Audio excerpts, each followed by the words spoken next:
Hey guys, this lesson is for Monday, April 27th, and we're going to talk about the word similarity in shapes.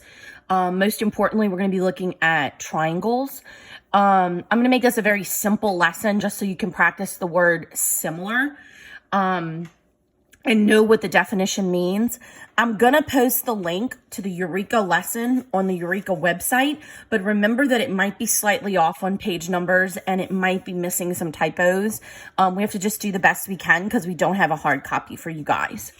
So the word similar, we use two words to describe different shapes. We use the word similar and we use the word congruent.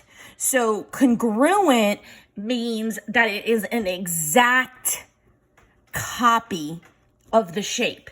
It has the same angles, side lengths, and look. It doesn't change. It is a congruent copy. Just like when we did transformations and we moved the shape, we didn't change anything about it. But the word similar is slightly different because the word similar means that the lengths could be the same. The lengths are different, okay? The shape is the same, and the angles are the same. But what we're looking at is that maybe it is a right triangle and a smaller version of the same right triangle where it is maybe shrunken. So we can compare this to a dilation, whereas this would be our translations, rotations, and reflections. So we need to make sure that we have a good, clear understanding of congruent and similar. So in this lesson, we're going to go straight to it. And if we look at the lesson summary and the box, okay, towards the problem set, because I'm going to have you only do the problem set today, this is the key piece I want you to take away. Two triangles are said to be similar if they have two pairs of corresponding angles that are equal. Remember, corresponding means that they're in the same position in the triangle. Okay, so let's look at these and see if we can make that assumption. So it says, are the triangles shown below similar? Present an informal argument as to why they are similar or not. Well, this is going to be the reasoning right here in this box. So if we look at the first two triangles, they look about the same, but one is turned. A lot of times what I like to do is to redraw the triangle in the correct way. So I would again draw the triangle here. I'd put A at the top and I'd put C here and B here, and I would label what they have. This is A, okay? Now I'm going to compare it to this triangle. Does A have the same angle? Yes, that's corresponding. Does B have the same angle? Yes, that's corresponding. So yes, these are similar because corresponding angles 2 are congruent. Okay? So look at number 2. We'll do this one together. Okay, this one looks slightly bigger than this one, but remember the word similar, they can have different lengths. We have to look at the angles to determine if they're similar. So A is 64 and A is 64 here as well.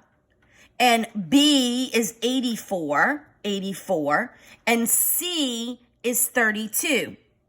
So what I need to do is I need to figure out if B is 84. So I'm going to go ahead and I'm going to add 64 and 32, 4, 5, 6, and 96. And I'm going to subtract that from 180. And I get 4 and 8. I get 94 for this. Do you see the difference? Because 18 minus 9. So I get 94 for this one. Nope, 7. I'm wrong. 84.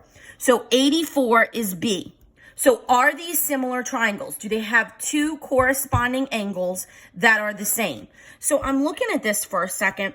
And if I was to take this and I was to flip it, then it wouldn't look as the same triangle, would it?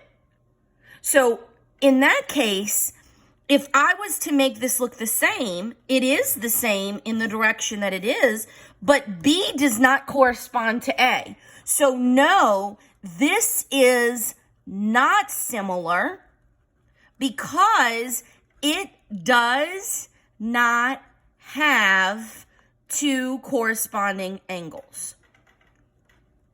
So what I want you to do for today's lesson is I want you to look at 3, 4, 5, 6, and 7, and I want you to decide, are they corresponding? Just to make sure you get started, if you look at 3, they are actually written exactly the same. So A corresponds to A prime, B corresponds to B prime, and C corresponds to C prime. So I would go in and I would figure out, okay, if this B is 43, well, let's see if B corresponds to that as well. And so, if I'm looking at this, I would have 99 and 37. So I'm still using that triangle sum theorem. 9, 10, 11, 12, 13, 14, 15, 16, 9, 10, 11, 12, 13. So that's 136. So I want to know from 180 so that I could figure out this angle. And I get a 44. Okay?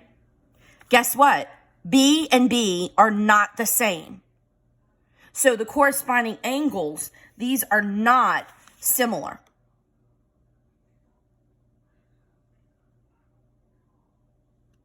All right, guys, go ahead and work 4, 5, 6, and 7, just having you look at similar triangles.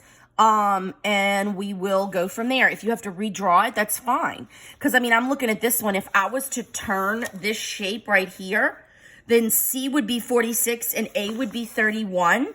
And look, they're the same. So, yes, this one would be similar. So go ahead and check over this, do 4, 5, 6, and 7, and then we'll move on to the next lesson. I just want you to kind of look at what similar means.